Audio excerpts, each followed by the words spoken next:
What's good, guys? This is Steve Hyder here with Gate City Sports Channel, and today I'm going to do a little response video to Ed Oliver, a Redskins content creator. I'm going to talk about what I see as the keys to victory for the Eagles against the Redskins, which is not going to be much. Just show up with a warm body, and we're going to crush the Redskins. Eagles with the Cowboys. He's back. Adrian Peterson is going to help him. All right, so as a content creator myself, who just recently started getting into content creation, I like to watch other content creators from other teams, to some extent, just to get an idea of the way that the rest of the league is viewing our team, and also because there are some who are, even though they like opposing teams, they're decent content creators and they have decent knowledge of what's going on. To the point about Ed Oliver, I really don't think he knows anything about the Eagles, to be quite honest. However, his videos are quality videos. I mean, the sound's good. He does a pretty good job with editing. Like, they're entertaining enough to watch. But I'm going to jump into kind of the way some of the things he was saying and just debunking the crap that he was spewing. I know everybody's pissed off about that Fox Sports picture where they didn't include us in the picture. Somebody fixed that picture. I'm going to put this picture in a video, so I'll probably put it right there. I'll point to it right now. But like I said, I mean, that's how they counting us out. We the underdogs right now. Everybody's sleeping on us right now. That's the way I like it. I like it that way. That's how it was last year. That's how we turned into 6-3. That's how we turned into 6-2 last year, because everybody was asleep. Everybody was sleeping on us. We won with defense and running the football. All right, I want to talk for a minute about what Ed Oliver was talking about in terms of the league sleeping on us and this Fox Sports News poster picture. Who cares? It's irrelevant. This whole idea he's saying about the league was sleeping on y'all. The first 10 weeks, I'll admit, there were a couple of pretty intriguing victories the Redskins had. They beat the Cowboys and they beat the Packers, are the two that really come to my mind, from the start. I think they also beat the Panthers in that stretch. So, like, I'm not going to say they didn't have any success, and they were 6-3 in the first 10 weeks of the season. All right, their bye week was like week 4 last year, which was a little ridiculous. But dude, you're talking about everyone was sleeping on you and all this success and stuff you guys achieved last year. What did you achieve, man? Like, you went 7-9 and you dropped, like, I don't know, 4 in a row, only one in the last like half of the season. Like, what exactly did the league sleep on you about? And what are you talking about? You were horrible down the stretch. Horrible. Probably one of the worst, if not the worst team in the league down the stretch. That I'm giving due diligence to everyone's points here. So they beat the Cardinals, who were not a very good team last year. They dropped the game to Indy. They beat Green Bay, which was a good win, even though Green Bay wasn't Green Bay last year. They lost to the Saints. They beat the Panthers, which was a quality win for the Redskins. They beat the Cowboys, and then they beat the Giants. Clearly, this was their best stretch of football right here. They lost to the Falcons. They beat the Bucks. And then let's be real. Down the last 7 weeks of the season, you lost 1, 2, 3, 4 in a row. Okay? You finally won a game here against Jacksonville, which was not a very good team last year, before dropping your final 2 games to the Titans and the Eagles. So you want, what, 1-6 down the stretch? You're going to have to explain to me what you accomplished last year, why everyone was sleeping on you, because it looks like everyone, they knew what you were, and they exposed you in the second half. My keys to victory, man. I was thinking about it. I was watching the game on Monday Night Football where we lost to the Eagles, where Colt McCoy was our starting quarterback. Colt wasn't doing too bad from that game, but the reason why I'm talking about that football game is because Wentz was available in that game. It wasn't Nick Foles, the savior, the Eagles savior, the guy who always saves them from losing the season basically every single year that Wentz has been there. Nick Foles, who's not there anymore, like I said, who's the Eagles savior, he's gone. The keys to victory on this one, like I said, about that game, we were in that game. Everybody was like, oh, it's a blowout. It wasn't a blowout. It was 13-14 to start the full quarter. And Mark Sanchez was our quarterback in the second half. Adrian Peterson went off, had that 98-yard run. That was crazy. They couldn't stop it. So we can run the football on this team. Running the football on this team should be no problem, in my opinion. All right. To these Nick Foles is our savior comments. Man, this stuff's getting played out. It's getting overdone. Look, we appreciate Nick Foles. We love Nick Foles here in Philadelphia, but some people are really confused on how well he played in Philadelphia. Because let's be real, when he took over for Carson Wentz in 2017 in the regular season in that first playoff game, it was not very good. It wasn't very good at all because they tried to make him fit into Carson Wentz's offense, and he's just not the same talent. So then they had to build an offense around his strength with the RPOs and all that stuff. With that said, let's take your theory here, man. Let's go ahead and go with it there, Ed. Carson Wentz has played y'all 5 times. Okay. Nick Foles has only played you once in the time that Carson Wentz has been here. You beat Carson Wentz his rookie year both games. You haven't beaten him since. His completions are 113 against 171 attempts against you guys. His completion percentage is 66%. Let me repeat that for you again. He's completed 66% of his passes against your team. He's thrown 9 touchdowns to 4 interceptions. He's got an 1,374 yards against you and an average QBR. So if you take those 5 games, take the total averages and then divide them up by the games. So take that average of them of those QBR ratings. Got a 97.28 against you guys. Bro, Carson Wentz has lit your asses up. Let's call a spade here. Put your cards on the table. He's owned you, especially the last 3 games. Yeah, you nicked him a couple times his rookie year when we were taking over for the depleted roster that Chip Kelly had ripped apart. What have you done for me lately? What have you done of recent? You've gotten burnt by Carson Wentz of recent. That's what's happened. Keys to the game. Don't think I didn't catch what he said there about us not being able to play the run. This is where he kind of is a little ignorant about the Eagles and our defense.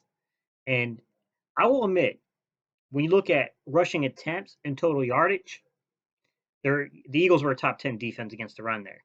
When we look at yards per attempt, like they did have a tendency to give up big plays here and there. But nonetheless, we had a lot of injuries last year.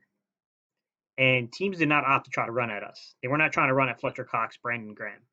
Okay. Let's just call a spade here again. Let's put our cards on the table and let's look at that Adrian Peterson quote that you brought up, right? Because you gashed us for a 90-yard touchdown. What happened the remainder of the game? So let's take a look at this game. Adrian Peterson ripped off a 90-yard run, which you can see clearly pointed out here. Peterson, right? Can y'all see this? 90-yard long run, right?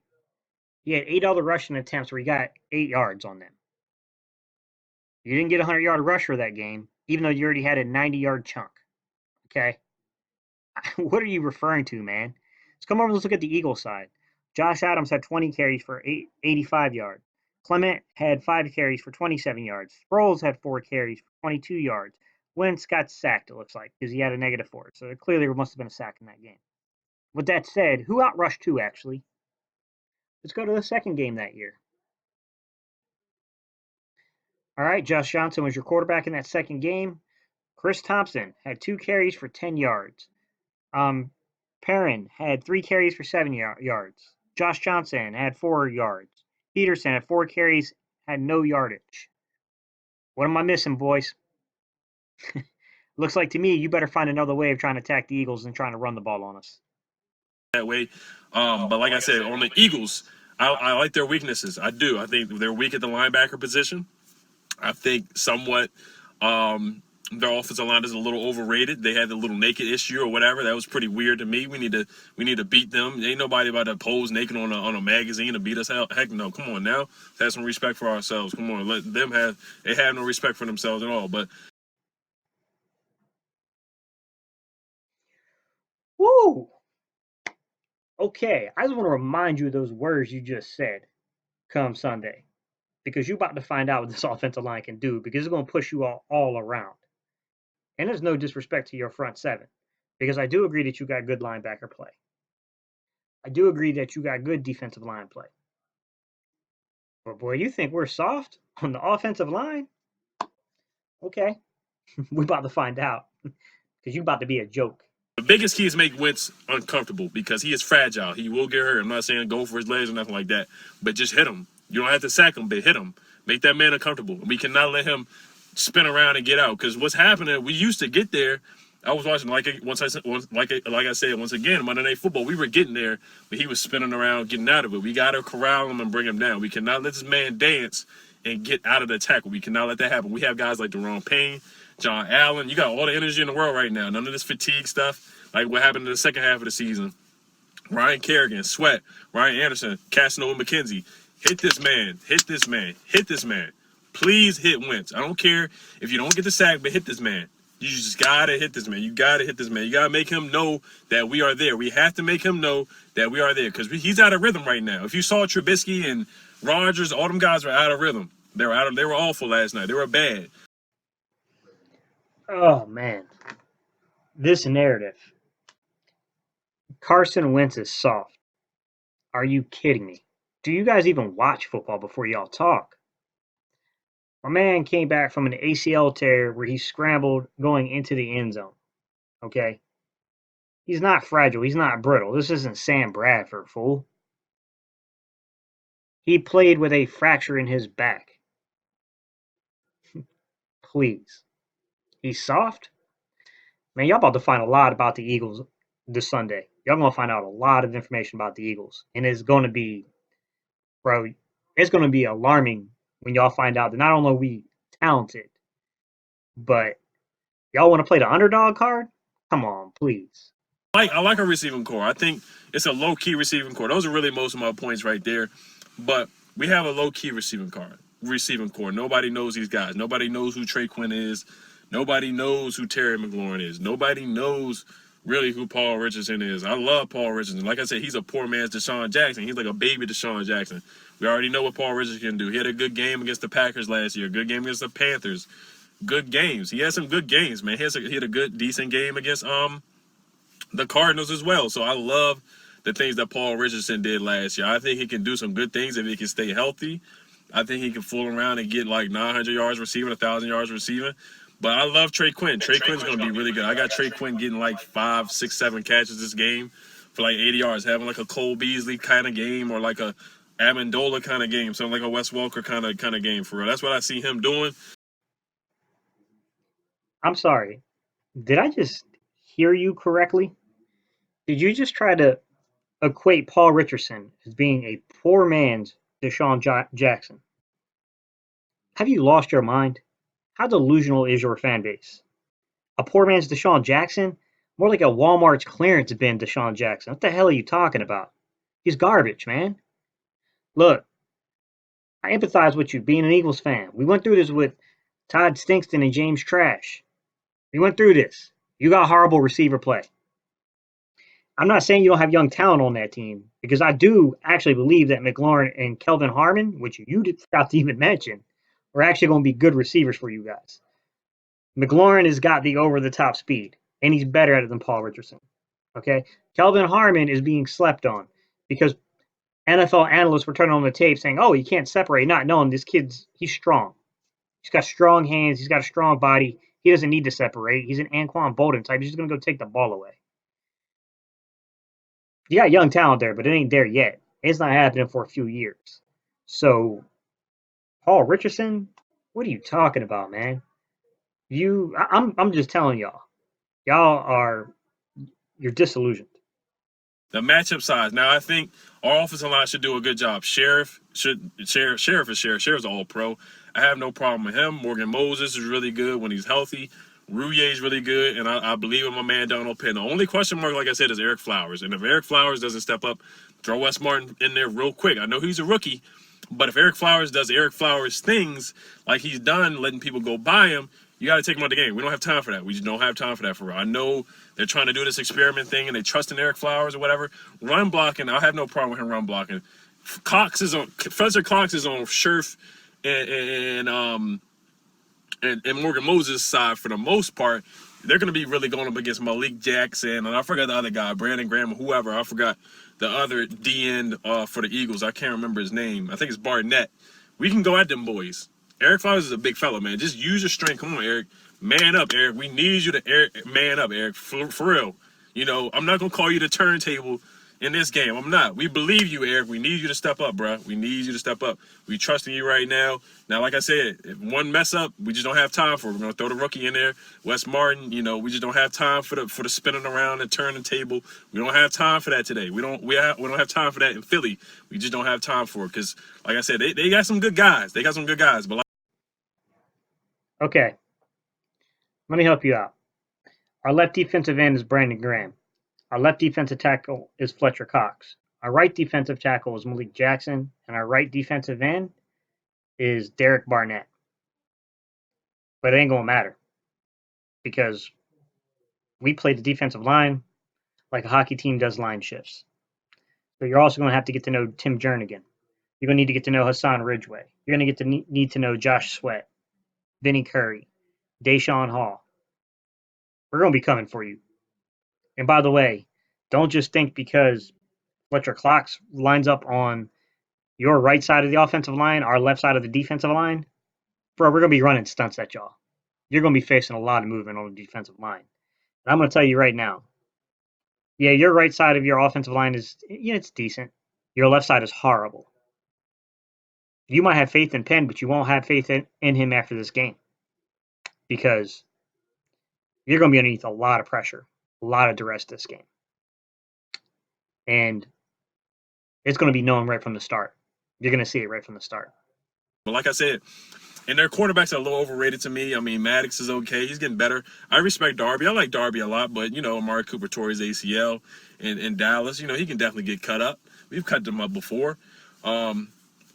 Like I said, in that first half, Colt McCoy made some good passes in the Monday Night Football game. We made some good passes against the Eagles before. We've cut them up many a times before. And the way the series goes, we beat them 5 times in a row. They beat us 4 times in a row. Everybody talks about the Monday Night Football massacre, but we beat them 31-6 with RG3 that one year. So it goes back and forth, man. It goes back and forth. For all the Eagles fans talking trash, like I said, we got 3 rings. Y'all got 1. Is it me or do other organizations' fan bases love to bring up that our cornerback play is not good? But they always forget the one important fact, which is we were so depleted in our secondary last year that we were literally running people off the street. And I'll be damned if Joe Douglas and our scouting department didn't do a damn good job of identifying ball players and getting him in here, like Cravion LeBlanc, who's back. I'll be damned if we didn't have young guys step up like Avante Maddox. And if you think that our defensive secondary is going to look like it did last year, can't wait for this game because it's going to be a rude awakening for the league. Because we're going to be one of those really big turnaround stories from the bottom third of the league up to about the middle to the top third of the league in pass defense. I guarantee you. It's going to be a real rude awakening. All right. I also called his comments about the Eagles organization. And it's the same argument Cowboy fans like to make.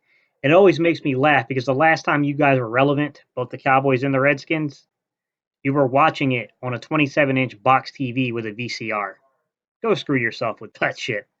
What have you done for me lately? Outside of the Giants and the Eagles, ain't nobody should be chirping up because y'all ain't done shit for us lately. What have you done lately? The Redskins. In the past 20 years, since 1999, you've made the playoffs 5 times. You have exactly 2 playoff wins. What the hell are y'all talking about? You were dominant in the 80s. Bro, I was born in 83. I'm 36. I'm pretty old in this game. There's only a few people older than me in this game that are doing these type of videos. Most of y'all should not be chirping up because y'all too young to even remember any of this. Your last playoff win was in 2005 against Tampa Bay. What have you done for us lately? Are you serious? Do you really want to go there? Because let's check the stats, guys. In the last 20 years, we've been in the playoffs 12 out of 20 years. All right, we got 14 playoff wins. We got 2 conference championships for the NFC. We've got a Super Bowl. Okay. Do you really want to check those stats, guys? Do you really want to go there? Because we're the class act organization right now. You guys are the laughing stock. I'm just being real with you. I respect the culture and I respect the fan base in DC, but your organization is a shit show. Your ownership is trash. You need to look to Jeffrey Lurie and what we're doing just north of y'all of 95 in Philadelphia to learn how to play football the right way, how to manage a football team the right way. I'm just saying. All right, y'all. Let's jump into the keys to the game from a fan base who's actually understands football. Just saying, Redskin fans. Sometimes y'all a little bit fair weather. I'm just saying. Y'all not really down to ride or die sometimes with y'all's team. Keys to the game from the defensive side of the game. Stop the Redskins running game. Right? Force third down and long. When we get them into third down and long, unleash the Philly pass rush, and then have that secondary make plays on the ball. Because let's be real. One thing we do know about your quarterback is when we put him under pressure, he ain't spinning away from it. He's not getting away from it. And he's going to make a foolish mistake if he doesn't get sacked. You can bet on that. All right. From keys to the game from the offensive perspective. All right. Movement and matchups. Okay. We're going to have to really see with this defense. This is a good defense. I ain't hating on the Redskins front seven. It's a very good front seven. But I want to see how this team is going to try to match up against Ertz, Goddard, Deshaun, Sproles, Clement, Alshon Jeffrey, Aguilar, Miles Sanders, Jordan Howard. Like, I want to see how y'all try to match us. Because somebody's going to get left open, and you're going to pay. You're going to leave the top open with Deshaun. You're going to give Deshaun one-on-one. You're going to try to press him. What's going on? You're going to leave Alshon one-on-one. Ertz and Goddard, you're going to let them run through your zone all day. You're going to lose sight of Sproles coming out the backfield. Corey Clement. It's going to be interesting. It's going to be real interesting. This is going to get, my opinion, it's going to get ugly. It's going to get ugly fast for y'all. Other keys to the game, I'd be really interested to see how much 12 and 13 man personnel the Eagles play on offense. Because we only carry 2 tight ends. There's been a lot of talk about bringing in an offensive, one of our offensive tackles like Dillard to do a 13-man personnel. I'd also just see him a lot in that kind of role, in a 13-man personnel. Y'all want to talk about how soft we are? Just wait till Malata lifts your entire D line. Just saying. Other keys to the game. The impact of Deshaun Jackson. Probably the greatest deep threat in league history. What is he going to do? How much is he going to open up the field for us? Imposing our will with exceptional offensive line play and a physical pounding running game, followed up by an elusive, quick, and speed game. So that combination of we're going to punch you in the mouth with Jordan Howard, and then we're just going to run right by you and make you look stupid with Miles Sanders. I'm waiting for that one. Just how the Eagles are going to use, real key to the game is it's really about how the Eagles are going to use all these weapons. The real key to the game to me is keeping Carson Wentz upright, having Carson make good, sound decisions with the football, and letting Carson understand, there might be times where he needs to play hero ball, but it ain't going to be against Washington. Ain't going to be no need to play hero ball against Washington. So can you get the ball out of your hands and actually let your playmakers do those things they're supposed to do, make plays? That's the key to the game. All right, y'all. I'm about to jump off of here. Peace. I'm out. Y'all do me a favor, man. Like, comment, subscribe. All right, y'all. Bye.